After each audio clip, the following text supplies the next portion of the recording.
Hello చెప్పరా. Good morning బా. ఏంట్రోయ్ పొద్దున్నే నా మీద ప్రేమ పుట్టుకొచ్చింది, ఏంటి విషయం? అంటే అది బా, నీ బండి కావాలి బా. మళ్ళీ మేఘనాతో బయటగా? కానివ్వండి, ఒకే ఏరియాలో ఉన్నారు కాబట్టి ఇలా సాగుతుంది మీకు. మన అందుచెల్లు కూడా బస్సు ఎక్కొచ్చామని బా, నలుగురం కలిసి అలా బీచ్ లో కలరించుకుంటూ తిరుగుదాం. ఆ అదృష్టం మాకు లేదులేరా. వాళ్ళ బాబు ట్రాన్స్ఫర్ పుణ్యానా షార్ట్ డిస్టెన్స్ కాక లాంగ్ డిస్టెన్స్ గా అయిపోయింది. కబుర్లే తప్ప కలుసుకోవడం లేవు. అయినా మన కాలేజ్ డేసే బాగుండేరా, అందరం కలిసి ఉండేవాళ్ళం.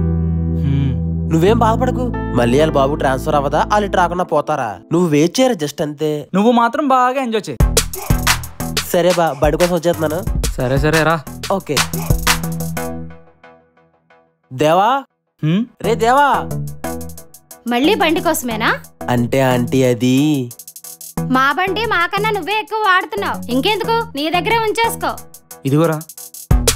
నీకు తోడు ఈడొకడు సిగ్గులేనేదో. ఇంతకీ నీ ఎడిటింగ్ వర్క్స్ ఎలా ఉన్నాయరా? ప్రెజెంట్ ఆన్ చేశాను కదా, ఖాళీయే. అవునా?